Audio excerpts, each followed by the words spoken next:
Hello, students, and welcome once again to Everything You Need to Know to Survive English Class. Judging by the number of vampire fangs, Obama masks, and young women dressed as strippers, I can only draw two conclusions. Either Sigma Omega Tau had a party last night, or, once again, it is Halloween. I thought that in mind, it would be appropriate for our lecture today to focus on one of the great purveyors of American horror. However, as Stephanie Meyer was deemed too scary by some of you, I decided again to turn our attention to the great Edgar Allan Poe. Now, as always, your textbook is not available in the campus bookstore, which I can only assume is a great trick-or-treat on me, but it is available both in print and digitally from Amazon.com. Let's turn to page 72 and begin. Edgar Allan Poe. As part of a carefully constructed scheme to be one of America's greatest writers, Edgar Allan Poe had a miserable life almost from the start. When Poe was a small child, his father abandoned his family and his mother died of tuberculosis. This was considered a great tragedy. He was then taken in by a foster family, the Allens, whom he grew very close to. However, as he grew older, Poe's relationship with his foster father became strained due to his alcoholism and crushing gambling debts. Things worsened when his foster mother, at the same age as Poe's natural mother, died of tuberculosis. This was considered a great tragedy. At the age of 26, Poe married his 13-year-old cousin, Virginia Clem, establishing his place in cultural history as the only artist to influence both Stephen King and Jerry Lee Lewis. After only a few happy years, though, Virginia grew ill and died of, wait for it, tuberculosis. At this point, however, the comedic rule of three kicked in. What had once been terrible was now one of the funniest moments in Poe's life, and inspired him to write his greatest work, Caddyshack. Although predominantly known today for his short stories, Poe was also an accomplished poet. His work, The Raven, for example, was an enormous popular success, although Poe didn't notice this because his wife was quite inconsiderately distracting him by being on her deathbed at the time. In The Raven, a nameless narrator sits alone in his study, reading a bunch of old books in an attempt to forget his lost love, Lenore, and wishing someone would hurry the hell up and invent ice cream by the pint. As he pines away, a raven flies into his study and starts squawking the word, "Nevermore," over and over. The narrator, already not the most stable of gentlemen, begins interrogating the bird, and, taking each "nevermore" as an intentional response, comes to the conclusion that the rest of his life will be miserable, and he won't even get to see Lenore in heaven someday because, to paraphrase the Raven, "Buddy, you ain't getting on the up escalator." The poem was released to widespread acclaim and may even have given Virginia the will to live, but Poe was never able to tell her about it because the stuffy nurse in the ICU wouldn't let him through the door with an enormous blackbird perched on his forehead.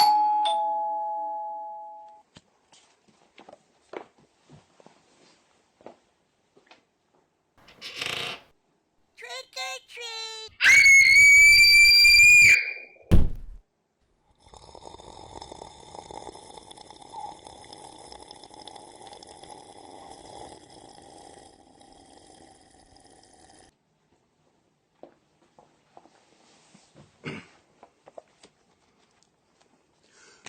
Poe's stories revolutionized the way we think about terror by composing at least 47 separate tales starring a death-obsessed narrator who is being driven mad and never gets around to telling the audience who he is.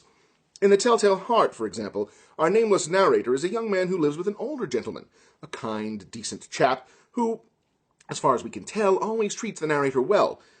Then the kid realizes he needs to kill the old man just because there's something funky about his eye and his contact lenses, and they won't just cover that up. He hides the corpse under the floorboards and thinks he's home free until he hears his victim's heart beating, louder and louder.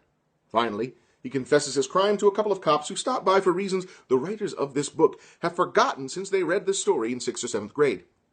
Another poetic classic is The Black Cat, which also features a nameless narrator who lives with his cat Pluto.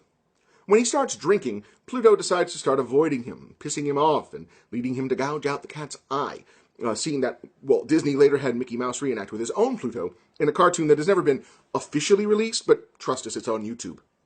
The narrator eventually kills Pluto just a few hours before his house burns to the ground for no apparent reason.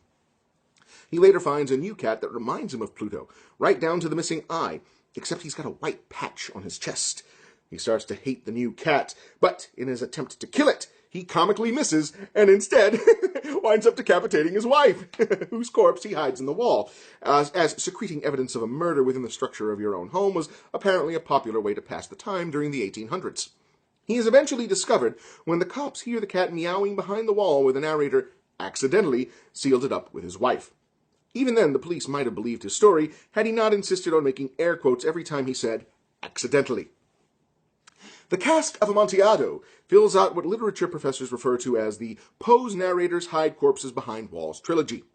This name is completely inaccurate, of course, since in The Telltale Heart, the old man was hidden in the floor instead of in the wall, but those stupid professors never listen to us at parties when we suggest a name change.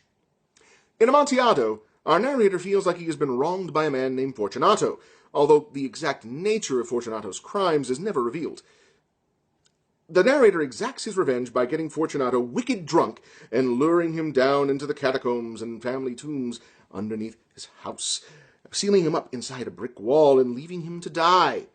This story features what is known as an unreliable narrator, so called because he's the kind of guy who would borrow your car and return it with an empty gas tank. This story is also unique in that Poe takes the unprecedented tactic of actually giving his narrator a name. In The Fall of the House of Usher, Poe creates a work that is now considered his most groundbreaking, mainly because the corpse is put into a coffin where it belongs instead of stuffed behind the drywall. The narrator, Sir Jimmy McNoname, is paying a visit to visit his ill childhood friend Roderick Usher. Usher is a sickly, gaunt, frail, needs an oil change, and has preternaturally strong senses, which only comes in handy when he puts on a red leather suit and fights crime. The rest of the time it sucks. Roderick's sister Madeline is even worse off. She keeps having cataleptic seizures, during which time it is impossible to tell if she's alive or dead. Now, as this was in a time period when, because medical science was still in its early years, it wasn't entirely unheard of for the corpse at a funeral to wake up and ask what everybody is crying about. This causes a bit of a problem. The Ushers live by themselves in an ancient mansion far from town, where the whole family has remained for generations without ever really venturing into the rest of the world, making friends, finding companionship. One might wonder then how the Usher race has propagated for such a long time. Go ahead. Wonder. Keep wondering. Yes, you figured it out. So did he. Okay, you in the back, wonder a little bit more. You're almost there. I don't think you quite got... There you go. Now you got it. That's what they did. So, as you can tell, the whole Usher clan was pretty well screwed from the very start.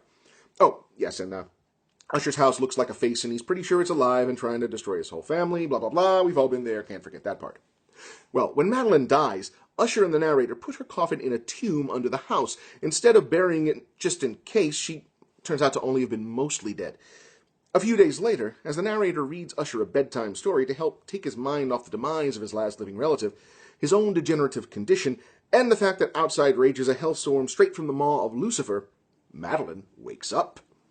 Usher dies from fright. The narrator soils his underoos and hauls ass from the mansion as quickly as he can. And the house collapses back onto the mushers and sinks into the mire. This short story is sometimes regarded as Poe's finest, especially among high school teachers who are amused by the students' reaction when they finally figure out just why it is that the Usher family tree doesn't have any far-reaching branches. In addition to his revolutionary work in Gothic horror, Poe is also credited with creating the modern detective story, thus explaining the credit based on an idea by Edgar Allan Poe that you no doubt saw on the title card of every episode of Scooby-Doo. It was Poe, scholars say, who firmly established the now ubiquitous formula of a crime taking place, a character spending much of the story's action investigating suspects or examining clues, and revealing the guilty party and or how he'd done it at the climax. Other influential tropes first attributed to Poe include a ravenous talking dog, a sidekick everyone decides is a stoner during their sophomore year of college, and a chase scene where characters pop in and out of doorways without any spatial logic determining when and where they emerge, not to mention a villain whose latex mask is ripped off to reveal Old Man Withers, caretaker of the abandoned amusement park. Poe's death remains shrouded in mystery. He was found wandering the streets of Baltimore, delirious, dehydrated, and inexplicably resembling John Cusack. Although a cause of death was never officially confirmed, many scholars now believe he deliberately exposed himself to a rabid badger because he saw the writing on the wall and decided that tuberculosis could suck it. Well, thus concludes our lecture on Edgar Allan Poe. Before I send you all forth into the night, allow me to implore you to drink responsibly. Drive safely. Check your candy before you eat it, and ask any Chi Omicron pledges for a complete medical history before you get on the hayride with them. After all, Halloween is a fun night, but it can also be a dangerous one, and I want to see you all again next time.